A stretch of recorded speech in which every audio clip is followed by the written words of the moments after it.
Murmurat ene pataloni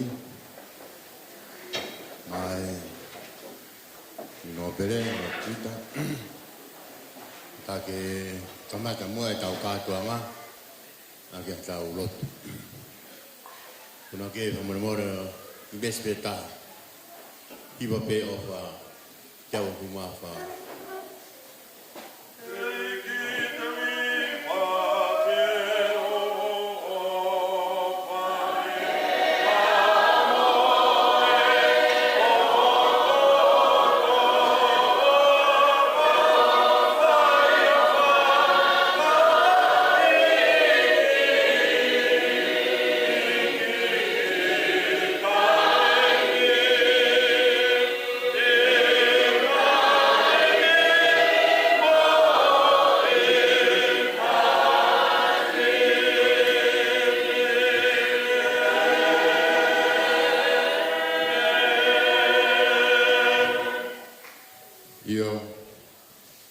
mau lotu pe ia mau hiwa pe ho fa iki o fa pe ia ko fraua mai ai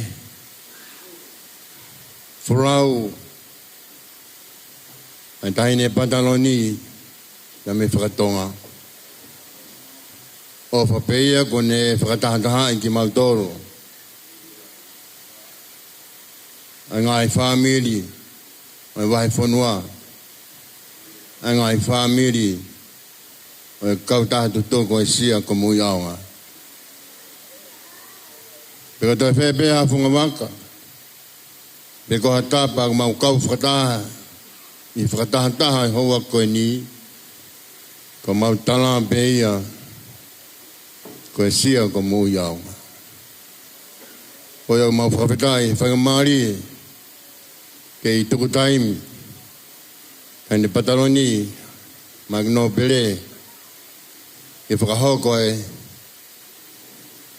ngaweanga whiawhini ko na toka peki ai mamamana ki whai a loto mo hufia whai ano poloto whai ano malanga na koe nunga mana ke mau whakakakato ke ulo ate mama I funga puafua. Iyo, ke mawa konogona masima. Ko fatongia o mo ui aonga. Kia whita ulalo, ka toanga ya. Taine he whiafkoni, toko mai o merino. Tuke mau tofata, mawa lomari o whiafia. Pia mau kau whata hape, Hosana mo whakapitai. He kuhenya ya Fiona. Pei tauralo, e toa. Ngai kupu ko toa pe, kwa ke naulawa mai. Ta kuhenya o naula to. E taa pikin whakataa ki mautoro, ma kamataanga e proklama e whipini. Nautoro ko toa pe, si ngai whaamiri ku mau kau whakataha. Whakakato lotu ai a Fiona, ma kore ko toa pe ngai miani. Ia tina na koi mai ka mau lotu, pre mau pe mau tamai ki e mai. Abawa mayo pure vai ho finalo nge ko helang e ko mama fuak mai ona mau me kai kana mo de mau ngai hala nge ko mau fo mo de na don fo be mo mai ana fo ko ma do ke ya pa ma do me fil wo vai pure mo malo mo gloria dangata amen.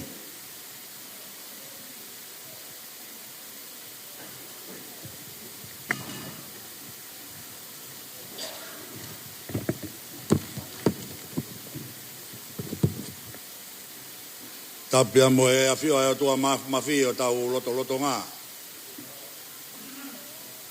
Tapua tu tahine princess pure ka ko e pataloni. O e ho e ki koristu toku. Ako maalunga ko tupou. Ako maa sia ko mo yaunga. Princess Charlotte Mafileo ilo levu tuit. Tapua ki e amelari o e tautahi. Pokololo. Lo tuita.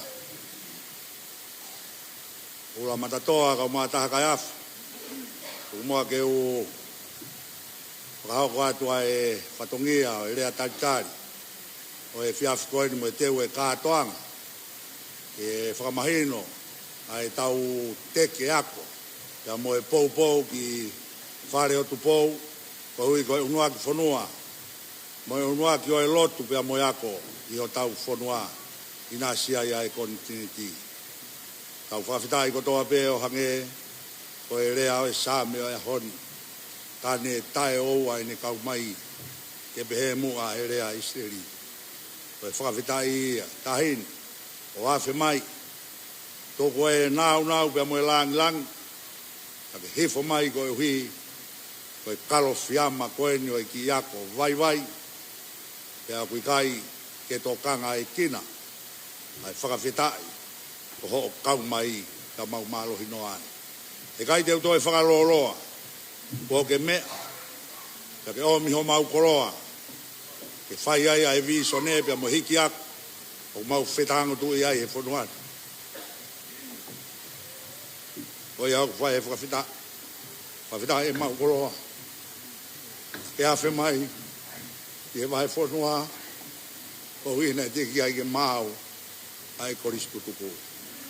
Ane pōna nai whai ai. Ahano whakama. E whai ai e whiri o e ngahi lakanga. O iai ai komiti. Ke whoe lua e whatongia.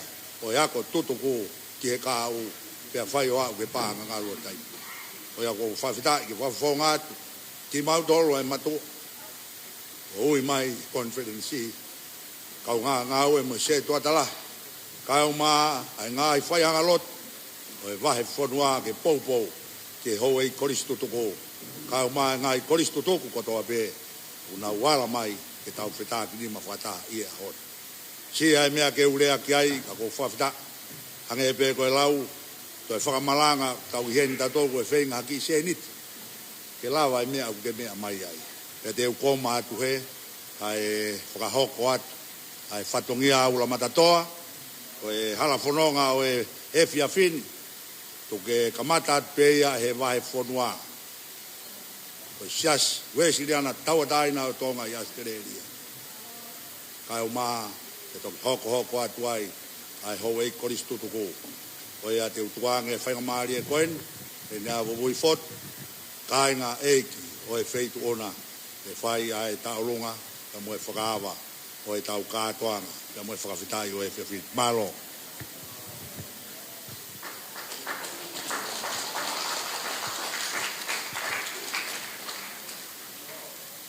Hula matatoa.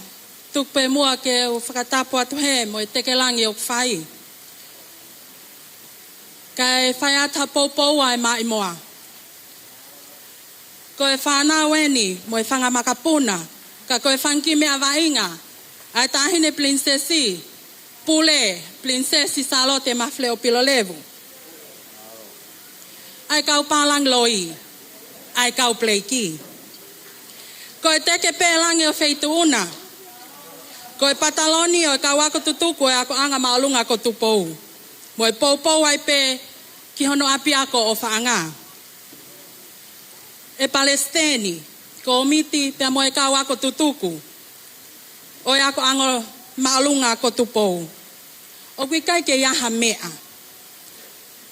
E mau me he tau kupu kere o e tahine prinsesi. Ka ko homou o whaanga fo ki mou tolu. Pea ko e ki mea pe o mau ko e ki kuku. Ko e pou atu pe. Ki hono api ako o whaanga. Pea ke whakahoko aki ai whatongia. O mau whiawhia ke talamonu atu.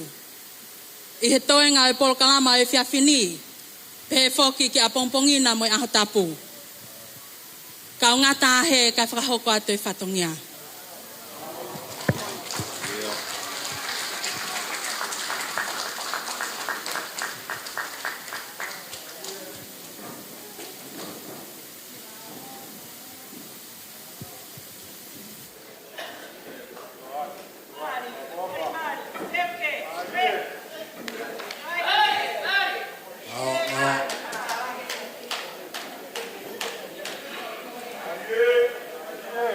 Yeah.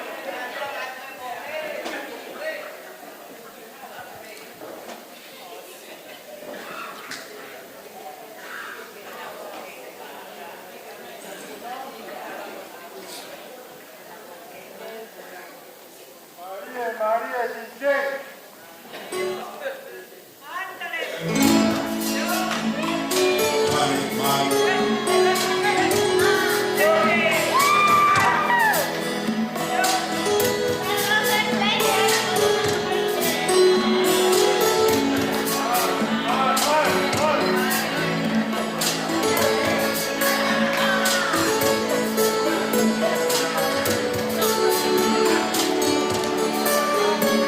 lỡ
foto ka mai tahini famite ke pamata poto ye ho beo mea tahini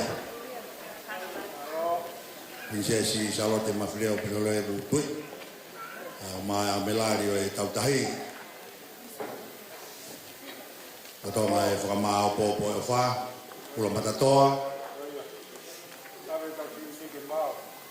Lau pe tau whentige mau Io Hoko atu ke taunga hoko Taunga ia e whahoko atu He kai ngao e Purela a Ia ahi o urakai Uma e se tuatalahi o e vai whanua San katoa He ke se tuata Au maha no tokonu Iai pe moe ngahi wās koura, tau matua taha koe hiwa mafu mawha, sāni ta launga, e a moe ni o ngau toka tupe, ngau he, tahine, a ke awhi ange pe i api ko pe kisaya, whai pe tau rotu, e na ke awhi ange ko ruko e vai whanua, kai ka me e ma, masiwa e ni ma, a korohai a hama o tō. O hui, o he teke ako, whai, e vei kuruna. Ka maurau munua e munau tāpua. Nea mo e si ho ma wini. Ka maurau kusi eiki, ho mea mai. Whai atua e tāronga koen. Kai na bea mei purela a. Whai atua e o mo wiki. Lai ka kawa na huaruma, o mo whitong mo ata, lawa nga munu e loto. He whawawhonga atu, ai wahe purela a, iai e o whalahi atu e kei tōna. Ia mo e pōpō atu, mo e whie tokono, ai siasi, tau mai hau eiki, ahi urakai, ia mo e kainga. Ko nau ofa atu mai, ai pānga e tolmana.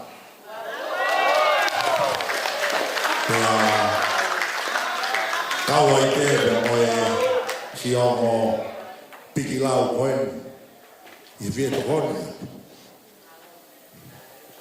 Ofa e toa ke e pane a hamani. Koe atu e. Tai me pe fas. Ke whai atu pe neo na ve hala ka utonu pe o i ko mea mai. Whawhitai, whakoroa. Kara ki o whai mai e whasi.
Malat lotonga e whamao pōpua tue ofa ka mo tokoni a kurela ka mai si o wiki koin. Te uteo mai ai kolonia mo tu ai pe loto ai kautawulunga. Hoko atu ai pe ai kainga pe mei ai a koe ngahi kolonia wahenga kurela a uia ia fie takalang fai skau kolisia te ulfanua kai uma ai tākau a mo eiki Peheki konsen sao hawa ya moa manoa se tuata kamafai ma tokai mana ngapai fai futau po opet moa ka mai traina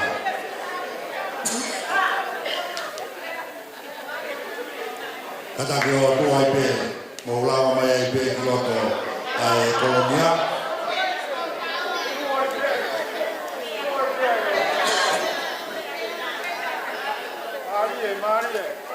Ta mai pe apas.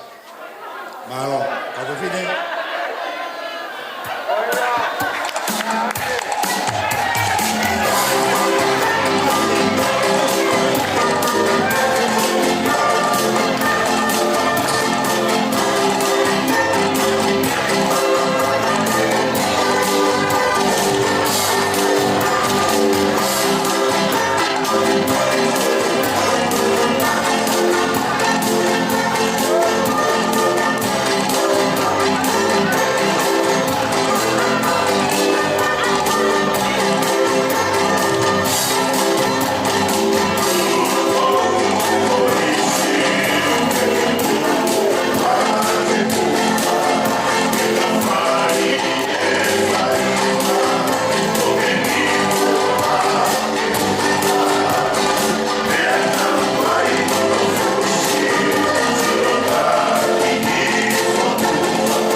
Tokonya ke fas kau pure ko ai mas semua tu si fa klotma ye fkau wa tu fa tu ya mas semua wa ye korea tu hen e ngai kolonia mo fetu taki mai ki he kaupure pe mo sekretari i e te pile o whakao mai ki ai ho mo o wha.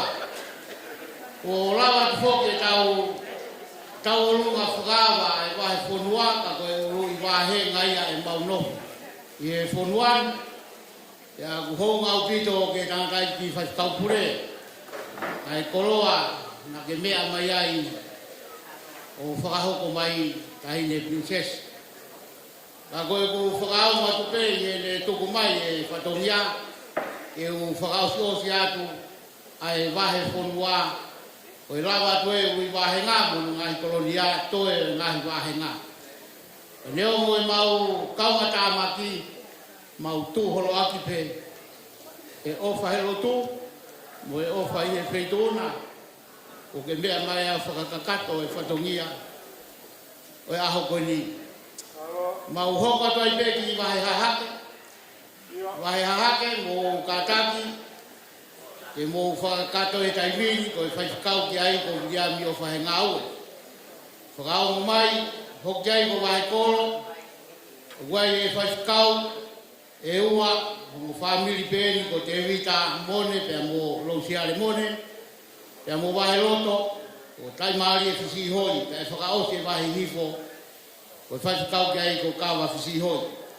Ko ia mo kore atu ki e hongonga atu koe ni mo tuku mai o mo o whaki e te pire tā mai haki whasi o wahe hake mo katake wahe whonua whakao ngai pe whasi o whakatatau ki e arunga e aho.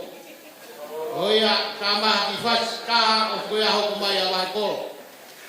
Ngalo.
Neo mo kunai Brisbane, ai princess.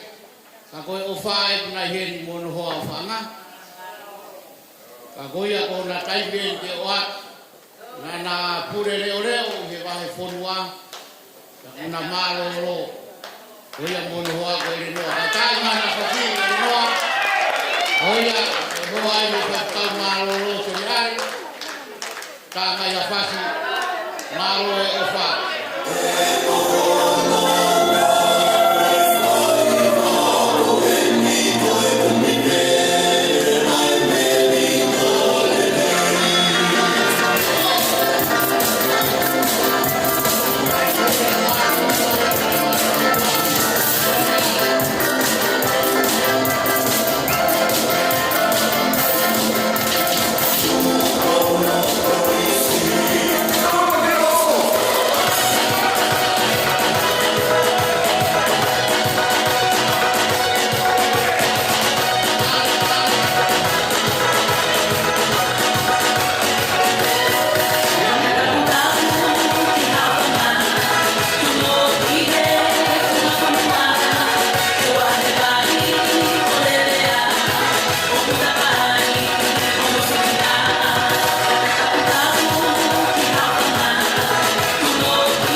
mea mai ki ai ai tahine princesi.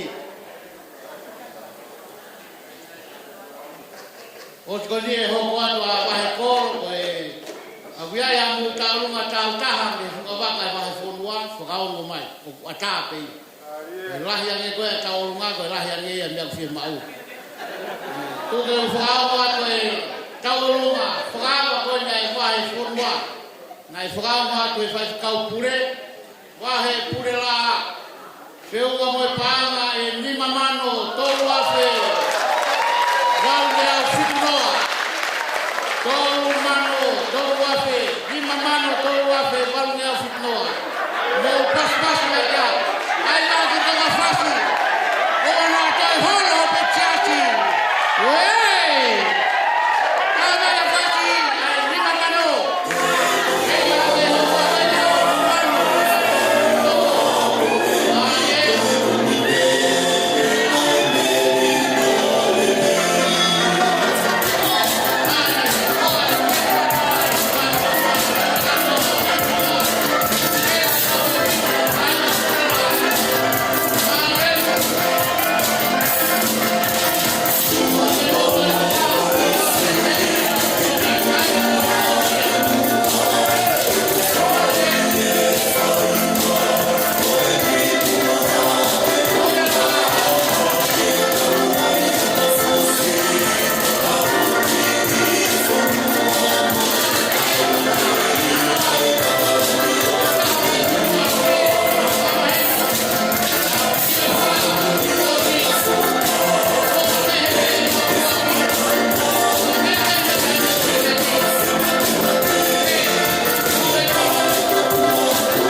tupo high school. Pego eu hinga na huwa ai mutu a fai kau ko ni fai ako ai la matato. Pego ia yo kuai pe ni fia pego koia ka te ka mone pa mone me ni no fai ka luma a ai ko. Ya koia tu ki DJ que tá mais fácil ko ia ko risto na una matato. Pego la toma ko ia o a honi pa moe di sone o ya mai ki international class. Pego pe ko trade mission ai fai ko ia. Pego ia ta mai ko risto na pa mone ya kata ki mai te ya mone ki en ke fai ka luma a vai ko.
fa, feo mo pa mai wafe, wa me fitinoa.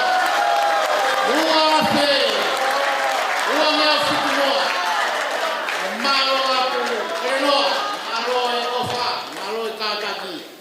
Wa kolo, ngai koe ni. Mo fai te kau, te mita pe mo losi ai mo ne. Feo mo pa mai wafe, wa me au, wa no. Wafe, wa me au, wa no. Io koe vai kolo ko ni kosi atu. Pa koe hopa kureva, ta tu goa tu ia vai hihi fo. Koe vai hihi fo. Koe sekretari ai vai fo dua. Kawa fisi hoi. Oku iai, ya pehe foki, ya setero katoa. Oia vai hifo, tala mo fasi. Totai me baki mo fasi, ya wha mau po pukiai. Amore more aku tau moa. Mao e o wha kaina. Eo. Oi na u oa toi whira waki, ka tā maa fasi.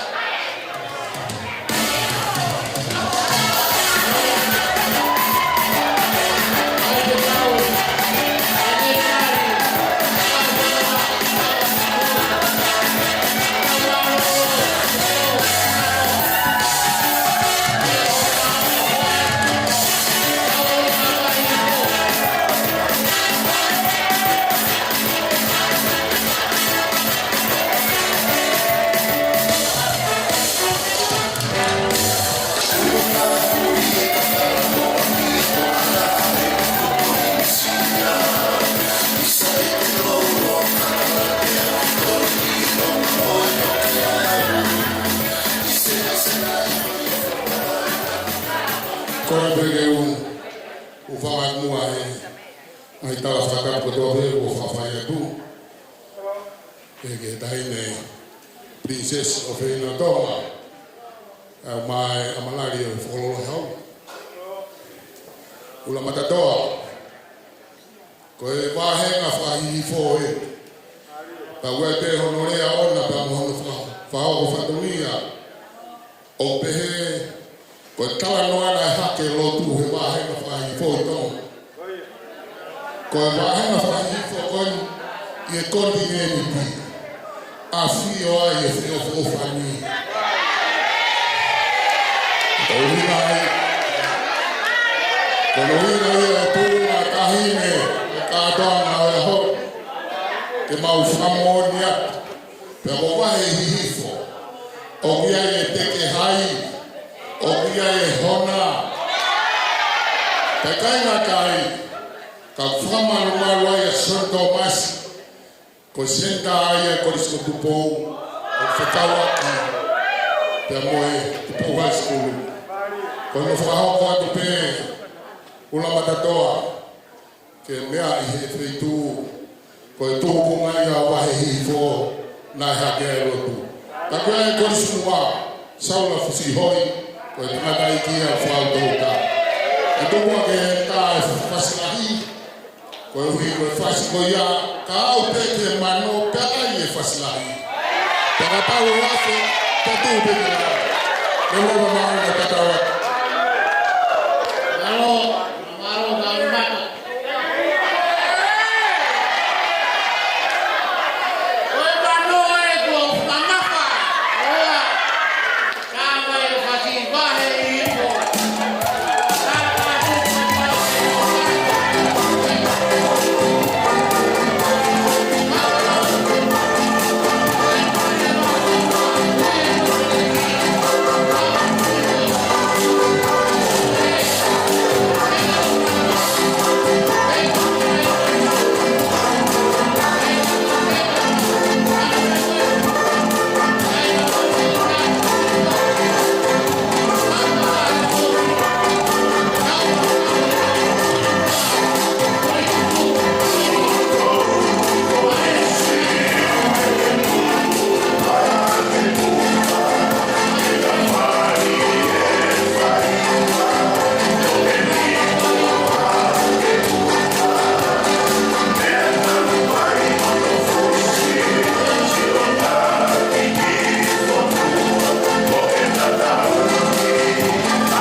na e kamata ia i hapawhila e sifila.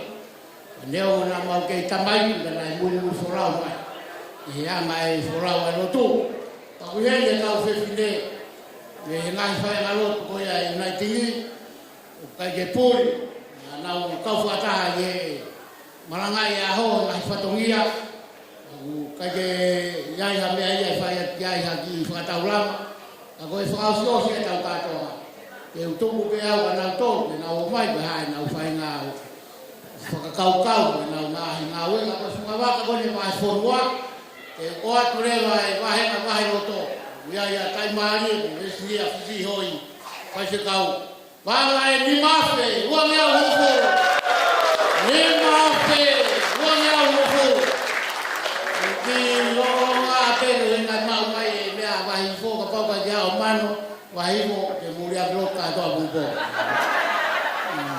nebe kuki korea e kau fefine kone wahi fonua o hiri e tau maranga pungpong, ka kai kotoa pe, ka kai nau whakawhi mai ki he tahi pōni ma pungpong, wai tau ki te pire ke mō whakawhi ka ngai tō. Tau tō le mai whonua, tau teu, te pire iro a pungpongi, ka pe he ki he mea te tau mau mea tokoni mea. O na awangi whini mātua ko siwat, mō tō e hiri hira ke o ka whini ko mea ia aru se wha. O ia, tāma ki ko whasa kai whama popi mai, ia tuku atu tau katoa ngā i he Unaitingi. Unaitingi fo na tau whakanofua e President Koko koe ni ko fuafua President. Kausa su, o tui pe mo wheo aki pe. Ia e kau whawawhawa mai me ngai maa, a kui he ni se kuatarahi. Whai whikau ko ia e vaina roto ngā, waramut pau, na pēkia vaia, nire vaia, mo mai o po ke anga e tau ngā o whakaosi atu. Tā mani foi whasi kai o mai e whika wahi po. E mai no furahi, kurua me ia he mea koe a wahi pure la a, ko mea kutua ia no mai. Eo,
ki whatongia, o e whakalawalawa pe whatongia e wahapurua, pa toki whakakatoa, toki o atu lewa ia, pa toki whakataha mo wahihifo, pa toki hoko mai ai unaitini malo.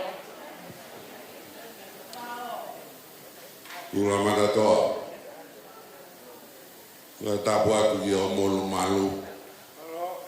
O topu tapu.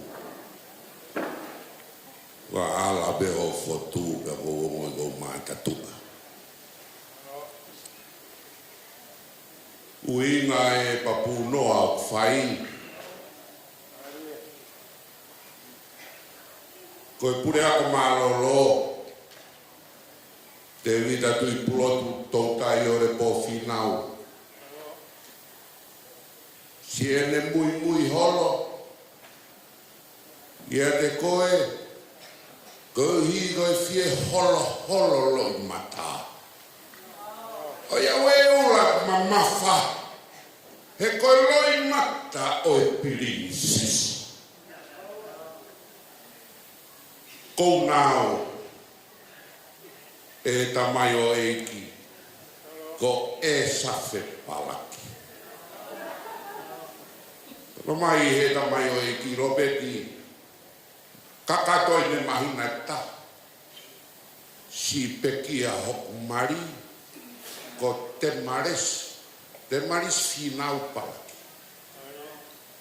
Ako via, ke toa si o kutawanga. Moi ki whanau. He te whoia whe. Asi ono hiki. Oi langia tahine pirini sesi. Ula. Tuku maha ko whainga mahari e. O kore atu pe. Ki he pure a ko malolo. Lama mai ki loto. E tuku mai si whanau. A te marisi tamu e safe. Ko hona umehiki tanga. A whaulata koe hoa ia. Oe paris, oe pure ako malolo. Ika ike ia me ia whiunga. Ka kou eiki ia. I ho oha.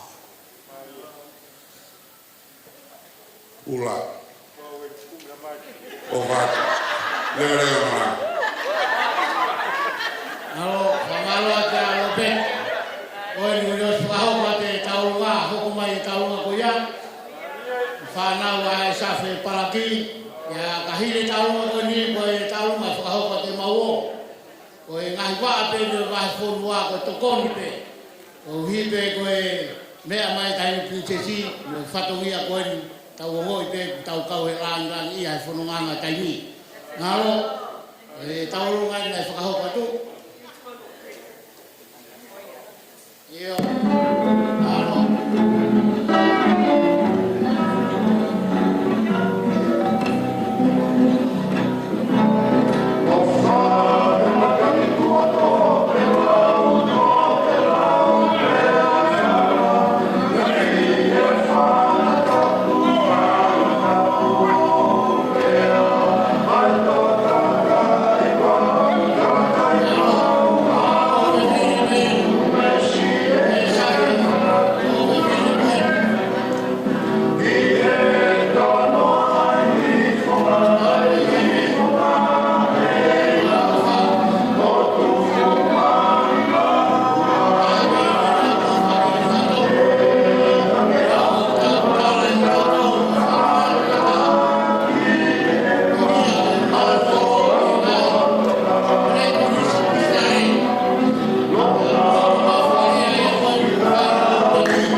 Ko i pe wala uri safi o se tau ta e whakakakato kai toki to ngaro.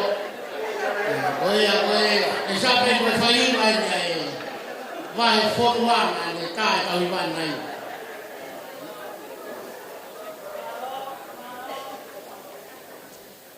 Eo tāna ki mai musika ko ia ai a butoia kai hifo taulunga koe nya e sape koe mo e ki whalete mawoi. Oa pena pe mawo. Oa. Yeah.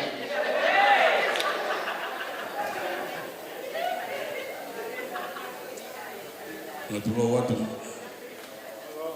Palo pe o mo mea. No tamai. Ai ne pantalon e kataputoko e foko a sko. A pe e ne keita. Whakalolo hau. Muna matatoa. Nui pe mua ke whainga maari e koni ke whaitai ki maawhana koen. Whunga e atu e kautaha tutoko e koristonga. Koe whia pou. Moe longa waka.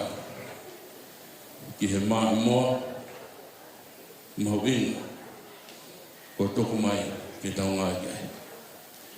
Tau peke o tau mahmahi, kini kei whakoloa. Tai ne pataloni, a mai mua ko whai. Le te vai malanga, malo. Alo, tā maa whase taulunga koni. Taulunga ni korisku toko. Mana mo ui. Kau kai ki ai ha kula i ahe puro pea o ia. Maare. Tama no fasi, malo ate ofa. O ku fua pe ya ta lunga ta e ka koristuto ko meeting. Frau mo mai, e ki frau mo mai ya te.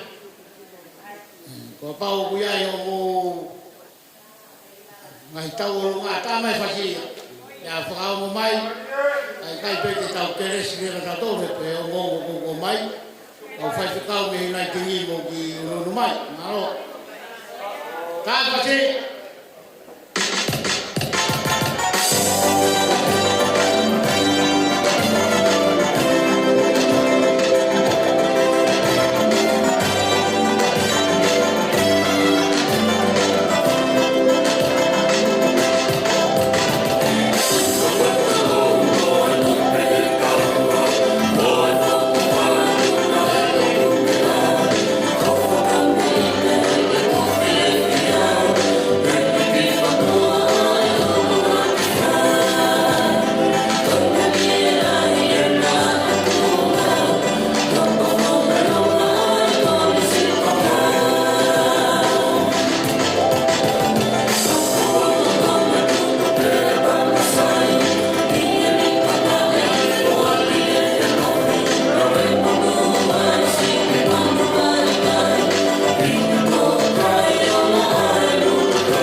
Ora mai me te pile ke kai mai fasi. Fasi ko ki fute ka o pile. Maro. Koia nalo no. Ka ke to i wa ko fe fasi ko ai ko ke fute mo fasi ko mo kure ai. Ku pa ka pa ta. Tulowat, ula matatoa. E kai tu koe waka kai whai haka kau. Ko ki mau tolu ni na maulere mui mai ko he tahi ne me whakatonga. Ko pao pe ke uia ki nau tolu. To ho nau ngai tata. O tu koe ke ta whaaki ka nau. Laka mai ki loto koe kau koristutu. Ai o kia e tok tatangkina Steen. Ia e ine e pure ako. Muri o whakawā. Ia e me fine eiki. Fai se kau koe ni kolo se kolo. Pea ka ataki mai rewa. Pea moe paresteni. Tangata eiki. Mesu i lame vea. Simote mesu i lame vea. Kai pe foki kia fiu sani. Kai maa fine motua koe ni mo whakahoha. O kia peki sinta penioni. Kai kai whakahoko atuia. Ko ono hinga. Ka naulama mai ki loto ki he. Ke whaka me ite ke tahini. O pehe hono ai. Ko iai. Fotorina me kau pleiki. Mo ki mou toko tō kei toi o mou sinta peniono. Ofa mai. Maa pai. O tangata ek paresteni. Kai pehe foki. Ke pure ako lolotonga. Ke tisui haranginie. Isa. Na angalo. Lava mai o mea sinta peniono ki loto ki he. Ko iai TJ. Ta mai fasika mau laka kiloto o fai me pasko kwa beba ton ko ke be tolo malo ai libe ka o ma ko na pa tu wa ngare ba fai na mari ke ka o ke tanoa na fie mau pe ga ya na to kon oia tu ke fao te ta lo ma ko na safe talo ngai fa na wa safe ka mo wi to ko ni fa mo pa ngai ni ma fe ke ni ma fe ke fa no malo o fa ta ma we fa fu wa malo fa mo mai e o ta ma fa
sekolah.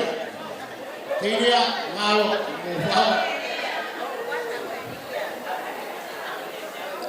Kau lebih mau kau fangat. Dalam malu fonua lotu. Ulang mata tua. Kau lihat. Tuk mai mua fai na mahari. Apa aku malu matonga. Na mai mua ai tahini. Tuk hau me mai pe. Ki he api aku. Ka hono loto.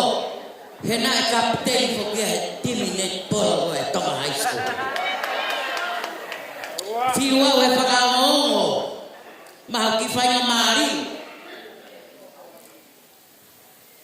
Peutaripe que osie mano, osie afe, osie teau, osie miau, kau toki hawa aye koi. Owihen, Palestina me tonga, anak kawai fias. Mau mau tahu kau polis ketemu. Lawe aku loto, mama ya hon. Tala iya kau toki ta. Oe api ako tupo hai. Kagoi kauia toita me api ako malu ngatonga. Tingita parafa. Kabau na kake viku ako nau hea fa aichake. Pe ako toita. Kako bege tau toita ako toata hine. Kako hai bahaki. Koi. O vate sinon ke sinon. I love you with all my heart. High school forever. Koya, kau korek. Tuk mai pun mua ki fai ngamari. Si berere kaya fai. Kaya hame mua ulang matatoa. Kaki koi upe. Feu ngabe mua. Fere kau tonga hai. Koya, moha kita talungai. Fakama ya kepe. Ai pa etea koya pe. Heka winga heka hoa, kapal na hoa, ni maape niau. Taine, me mari ho me mai. Ko fiu pakamo ke bai ponua ke os. Lahia ke bai ponua ia mo na wa siasi heki kanya lo tu kwende ko. Ta ko fiu etari. Ta ko ni ko lama pe fa mari ho mal fa mari ko ni. Tu apa tai. Ko mulai mai apa me to mama Albito. Nena malama siya una din nito ako mabusya ko yung ho. Wape te fayan ko matalo. Tangkina Steve motor ko aris mo be ako mo nito nga ko tatalo nga kato ay. Mo be tahile hena ke Kristo tumto. Nena malama ka to apa.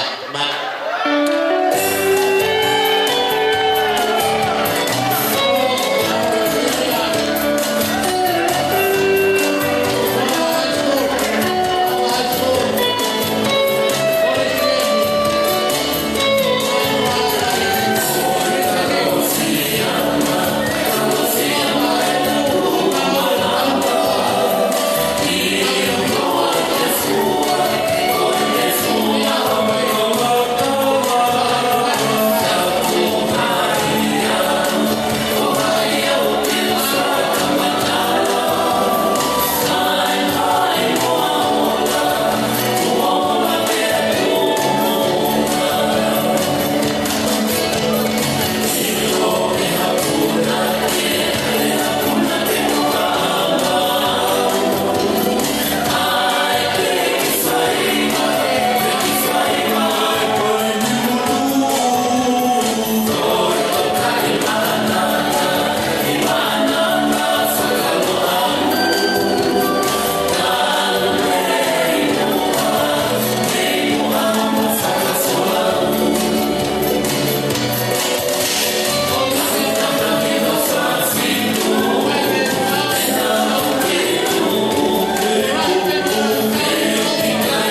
Koristoa, Pana e Kafe, Valmea Wanoa. Kafe, Valmea Wanoa. Taurunga Koini, Tau Frau Mentonga. Na nau pore pe te iaia nau ki. Taurunga, Pewa Moe Panga, Fa Mea Humanoa, Fa Himanoa. Oia, Taurunga ne Luisa, Kataki mai o Mutaimien, o Sia Taku Lahe Tola Te Au, Ayo Mutaimien Moto. Oia, mea tau ien e tau tolu, lawa e tau maranga, lawa tu me whangi o wau, tau konseni e mau hapa anga mi ai, mau. Whatula watu, ula matatoa, kataki mua ka tukumaha ki whainga maalie, ke kaunga ka watu he whakawhiawhia e aho. Oku maulawa mai ko e Kolisi Tutuku, ai Tupou High School. Ko e te hina, pea moau, pea moku huse pāniti, na mau whakakaunga tā maki kotoa e apiako ko Tukulolo. Ko e hoa, ko e valua, valu tolu, ko au, ko e valu nima, valu ono, ko e ku sista, ko e valu ono. Pea ko maua, ko e hako ki maua o Meletonga Plague. Pea ku ke kataku alele atu ki he tahine o ko ki whakamoko pe tahine princesi pilolevu mawhile o tuita. Ko ki maua ko se malele mai me he vai ko tāpina pe a moe kano o upolu. Lausi i o hihi fo. Na e ma whae tangata na whakaungatamaki i he siasi ko fai fekau ne ami poritoni. Ko ki motua na fai fatongi atu ke feitu una. Pek ma fia lahi ke makau ngakau whakataha mo Tupou High School. Kataka whamoremore na kai ke wilo awia a whenga panga. Kana uaha ke pongpongi ane afi. Osio atu ke YouTube. Ko lakni apena e asimai ko si whenga paanga a Tupou High School he tauni. Pea sio atu ai ki ho tangi tahine. Pea ku ho tutulu ka tak whamoremore. Pea ake ai a loto ofa. Na taramai hoa, owe whato kanga mai. Pau talangi tau eke pe ko wheme au whaewhenga paanga ke tau tokonu. Hek whaka ofa korisi. Oku ofa atu mau ofa lahi atu. Ka take whakaloloa. Ka koe ki tālunga, ka koe ki tek-tek e mau tālunga, koe tola e lima afe. O kua e ofa lahi ka mau tola. Ngalo, ngama e fasio ni wau whamoremore.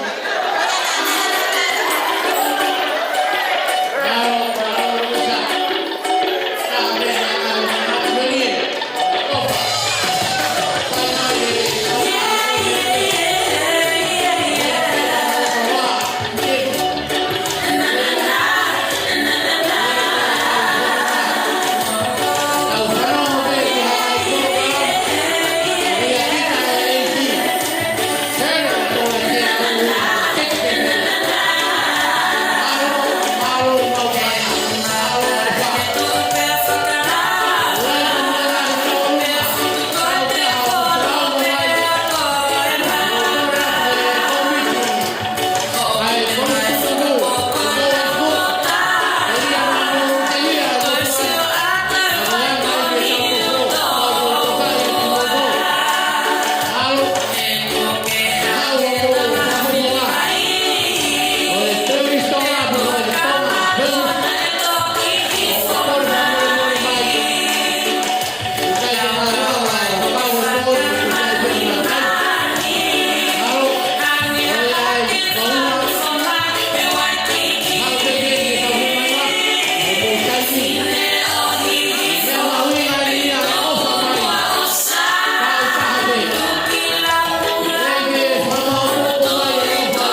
ka toanga ko he poni mo na ofa mai o ia roi mo e taulunga e me tanoa o masi laia pa mo na ka taulunga ko fe mo taimi ka whakahoko atu e fika mo ni tonga high school fewa mo e himange au wanima hima wanima kapau mau po whakarama oua koraro polisi tonga high school whakarama imaia Aya ke mea o himange au tongoa, himange au wanima. Aya ni moi fasi, kai ma fasi. Te uai e kanoa, wate te. Ate kau.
Oh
tahu apa ina kong high school.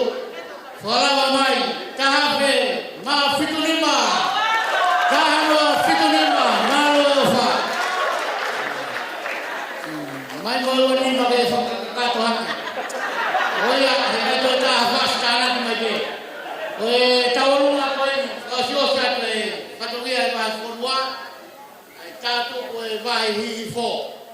Malo pito ke fasikau.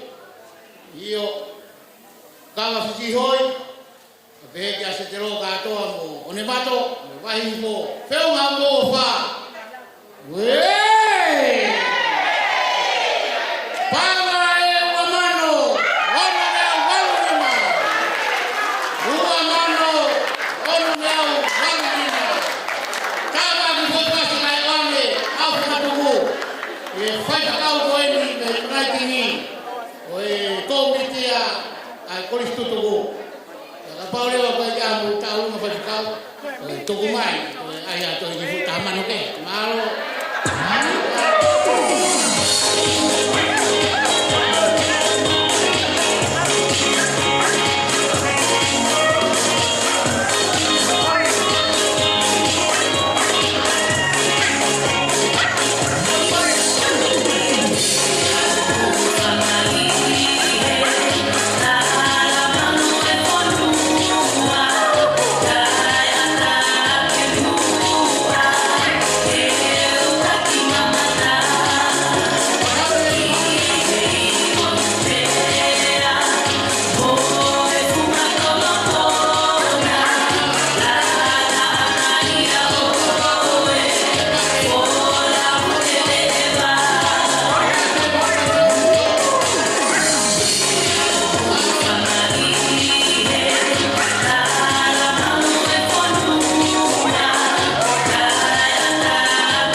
kai wa be ke tau ma me kanoa ai tu ke u fa ho wa tai pe au fa ka toa ai vai fon wa sa ko siriana tawa tai na tonga Australia ni holo pe o mo mea si e o fa ia aku ho ka ke vai fon wa ai mea mai e kai ne princessi o fa ka o mai fa ho ko mai ai fa to ia ko ni aku tolo ia tau kuata ke to ki fa ka kato ai o me fa na ma ia o hinga pe ko tau ho ia ai urakai ka be ki a Fredville ka be ki tanga tai fa kau ure yo si fa klot ma feu vai o fa vai fonua to ki o ame ki fa kau o listo to ko feu vai o fa vai fonua fa vai hiva mano fa fe lima me au wanima hiva mano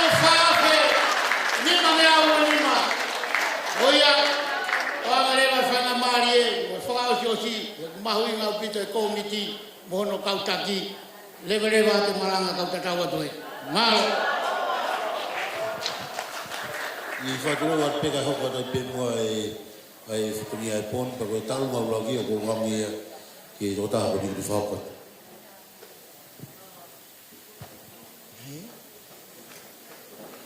Fatulo tai ne patalo la princess pule salo te mafle o pilo levu tuita kai uma a tuita pehe ki he hafangan kai ata ke fai atu ha taulunga mafana ai kolistutuku ko taha e ka tokita na e toton kele a me po opsimalo lo ai ene tamai e fono ko tokita ri ke na halaliku pe ko ataki mai ene kore mai ke fai pe mo ha ki taulunga hena e fufi e heni a pito he weekend ko eni ko iai ko erike na ko palestina ai kolistutuku a vikatoria mo atelaite pe te kore pe ki ka fifini me atelaite mo melipoane ke na ka ataki mai kilot pe pe ka tankina ko ia ko to kon palestina ke na ka ataki mai kilot ke fai e pe ha ki mafana ke kamata ake e fa mafana e kolistutuku he ku hangeka awia ko o meme osi na ka to ia ta hine ai ka kolistutuku ihe ka to anga ta aluma ko ni ai ma fonua ka ne o ia ke to pe a kona pe a pe ne o pe ne si ka ko ma roto pe ki ma kau he a ko ni mo ka tak mai ka ko to ke ta tantinas moi stin ne o pe ni fa tongia e tonga ka ko ia to kon palestini pe mo fai fica o fala iom pe pe he foki ki ka fe fini ko me me poane pe mo atelaite mo ki fini motua ko o fra ho a pe puta i he ko nga foki o e pai ta hini ko ia ko to ke ta ku ne hanga pai mai me a ke telefoni pe pai atu ia ke ta pa ana he ko hinga kai how pe se ni ti ne mo pe si fei avare ma wase tu ka ko smao no ki fravai ki te pele tu alfa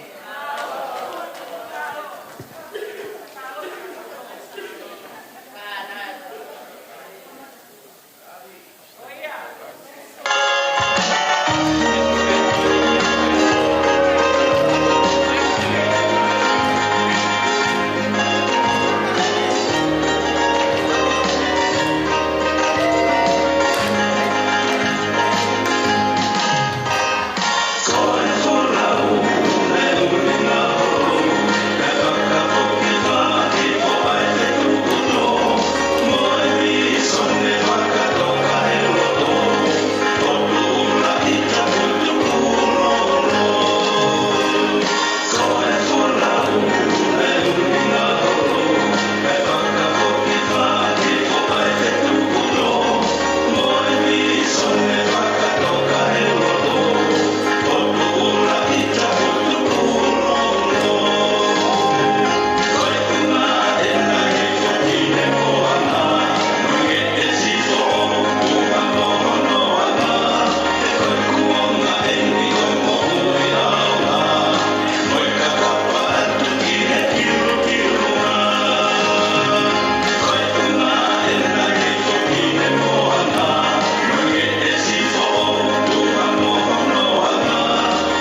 whao mai. Kore ki tisei ki ta mahafas. Te pau ki te talunga mahafan. Te whakatua i pe whakamia o e kosutu. Kore ki ta mahafas.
Le popo wa ki vison de fa of. Ku foto. Fica ko e pe ko. To ba mari lo mata to I kana ko ni. Foi de ha famit. Fa fu mai a fica ko istu. Ova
mau ke whahau ka te taurunga koe e kau koristutuko. Mau. Ane whakakakato atu e pia tau whatumea pori. Mau. I whawate ai taurunga e Tupuai School. I wai panga e Wamandu Manyau Whitnoa. Malo. Tuwadaki te taurunga e Tupuai School. I wai panga e Wamandu Manyau Whitnoa. Malo.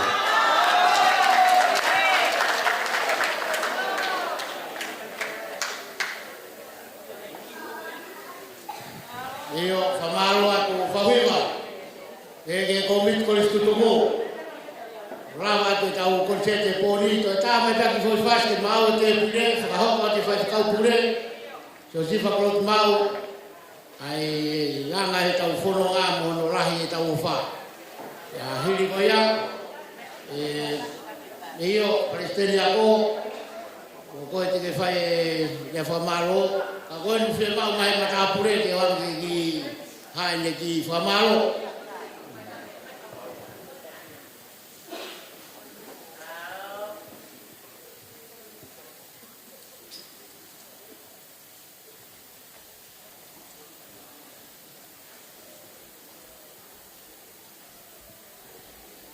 Koe ngā taimi e tau mea. Koe ngā taimi e tau whakawhiawhia. Ka ngā koe te ue sāpate. Pie whawhawhonga i atu e tau mua e wakai pōni. E fu o whalahi ko mou whai. Tuk whakakato atu e ngātai whai whakau. Koe ofa ko mou whai a motoluia lau monu lau tāpuaki. E ka ine prinsesi. Ama e tamako tuita. Tale ka mata e tau mea u te ke whanonga u tā i hei lala tangitangi. Tau whakaosi a kia. Ka tau toki i whakamalo a bongbongi. DJ, tā i mai hei lala tangitangi. Tau tātu ko a kia. Tua whātu malo apitu.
Kata DJ kay Franco Problemo ay e ki whakatangi atu, ki he moko i e tahine malo.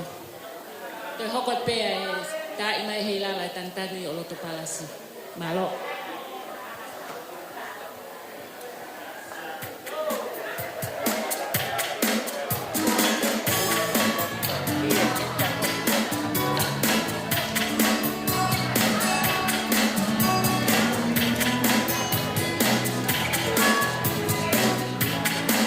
Okay. Fast going.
Kole ke whatuloa tulua he kātoanga mamaluni. Ata ke hapai atu ai whakamalo tua koeni, ka ine. Ko ngona ho kātoanga i fu kontineni ti koeni. Pea ko me ite ai aloto tatauna. Pea ke mea mai o whalangangi ai kātoanga ako malungo tupou. Ikai mau hare ai a ulamatatoa ke whakahonga ai mea mai ai tahi nea mo ne langi mama ke hako malungo tupo. Mawongo i malu ia apito ia mau kole fomo mole atu. Kako iai haa mau raka i kai whiunga. Haa mau ki tau o runga o whamatatua ulamatatoa. Whamole mole ala koe wale pea whanau. O kutuha ahonia ma moe talanoa hono fora ke whai aka e whamalo sāme te au o furuma whā. Koe otua, koe maluanga ahono kakai. Tokua koe sāme ko nina e whauia, taimina e whihia ai tau Israeli e hao kina toro he tau Filistia. Koe hae maluanga o e kakai. Koe hae maluanga o Israeli. Whai ange, pea whinangalo ai o tua ke whaka hauwhi hano kakai. Pea koe rea nai whai ha Israeli. Kane tai oua, ai kau mai ai e ki, ke pehe mua ai rea a Israeli. Ko tuke ahonia, kane tai oua e kau mai ai e ki e kātongan ulamatoa. He kai mao e whikai a ahoni. Tāo pea mokoe. Ko hui ke mea mai e tahine pataloni o e ako tutoko e ako malongo tupo. Ke kamatai. Ai ama takiloa na e kamatai be mei tonga i e tau kohiri. Aoni ko whakakoloa e wai whanua ka mai ka wako tutoko ai mea mai e tahine. O maa e paisteni o kau tā ako tutoko mo kau whalau. Maari e koe ahoni o ku tuupe, ai whai kau purega maa e kau au tutuku me lau. Ke hapai, ai ama takiloa o ku mea mai pa mo e tahine. O ngona pēr nai ane mea ai he kātongan, ko lotu mo e ako maatonga mono ka hau. Fia lahi e motu ani ai whakaukau. Ko e hapai o e lotu mo e ako maatonga ba mohono kao. Ko e maluanga o e whonua, ko e lotu, o ku vea teka mai ai ai ako, ke whakakoloa ai ahono whonua. Whilau be e tāno ai ai whatusāme koen. Kane tai houa e kau mai ai ki, we, o ku pehe pe rea aha Israeli, o ku pehe pe haoni, ai si rea ko whai he ka waku tutuko e haoni. O mea mai tahine, kane tai oua e mea mai tahine, hei ka iau e whikaia ke ahoni. Koe kolo alahi ai wai whanua ma mo e kawako tutuku. Nea kona e hange koe o ko mate ali kupe. Kai whai pe he whai ka pure no whatongia, e whai pe he kau take o kawako tutuko na whatongia, ahoni ko i kuna e whika koeni. Ka atoanga, whakameito e ahoni. Whiunga kātoa mo e pānga taha kilu tolu mano wāwhe ono nge au whiunga vuru mani mai. Taha kilu tolu mano wāwhe ono nge au whiunga vuru mani mai.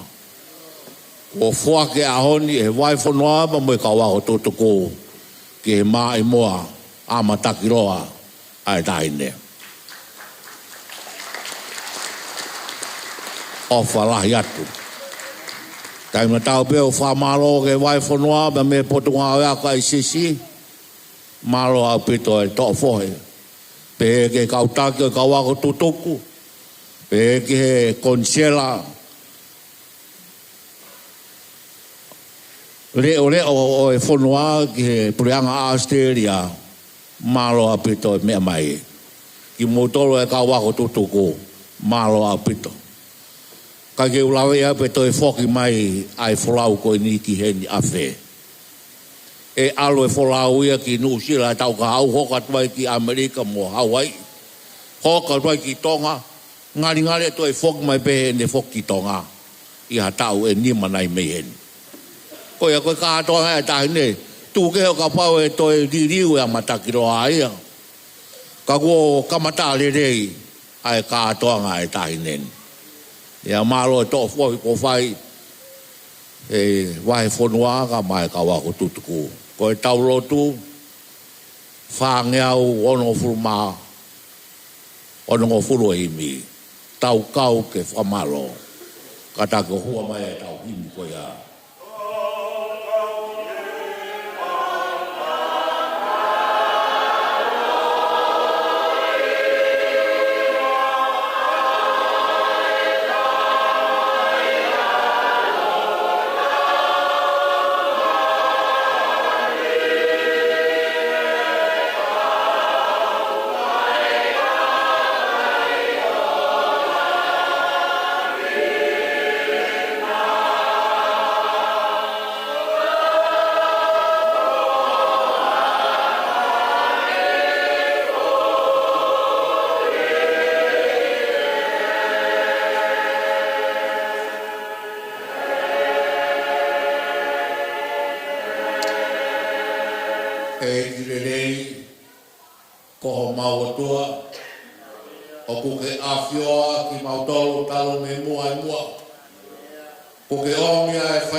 Ko ia mataki loa pena e tala me mua.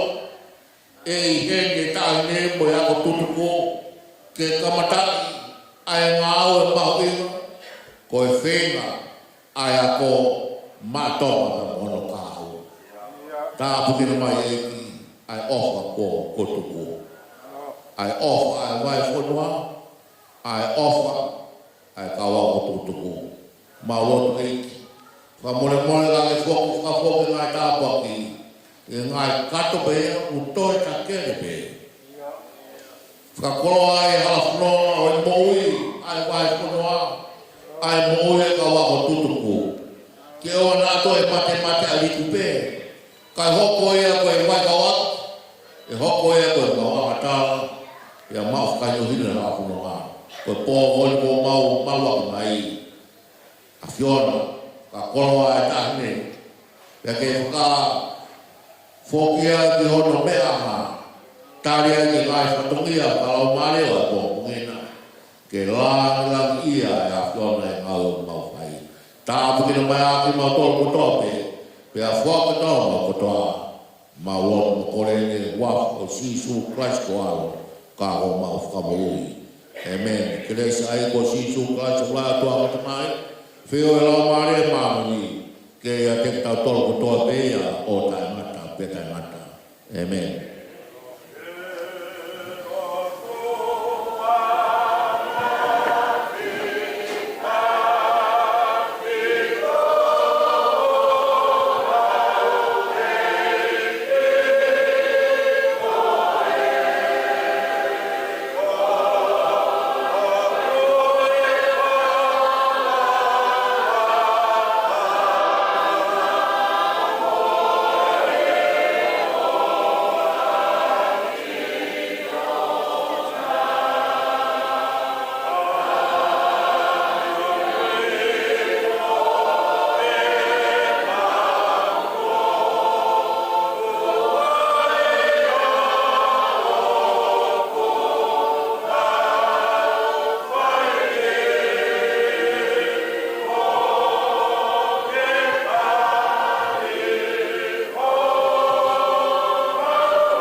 Hip hippie. Hip hippie. Quality hip hip.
tau wha mau e horon. Koe loto a pongpongi whai e ki whea whira. A koe tau mea toko ni whai ki ken ribei. Ia pahinga koe ke nau mau pe a whakaunga mai pe ke atoa e tua sila. Ke a koe horo he poni ke tau wha mau ka koe kutok. Ia ware ke tō pe a whainga mai nā wale ko raunga taha. Oia.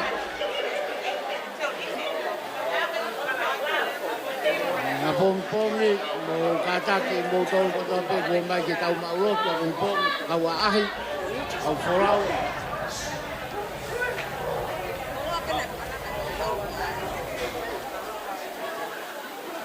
Io koe tau roto a pongpongi koe mai moa i fofua pe o kune tataki.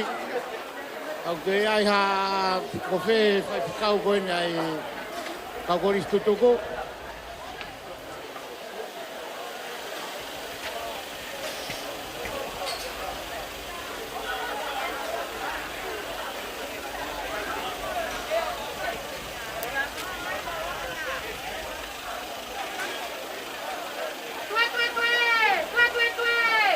Io tataki pe vai fonua pongpong. Mo kataki mai ke tau iai e taha e whea whila. Mo tau whamau pōpō ai koe mea anga pētahi ne whawhakarangirangi koe kamata e tau roto. Mo kataki o ki tokoni mai ke he whakamau hake nā. O tōtō e useau koe ka mea whaingofua. Maro. Mā koe ne lawa hai.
Legal.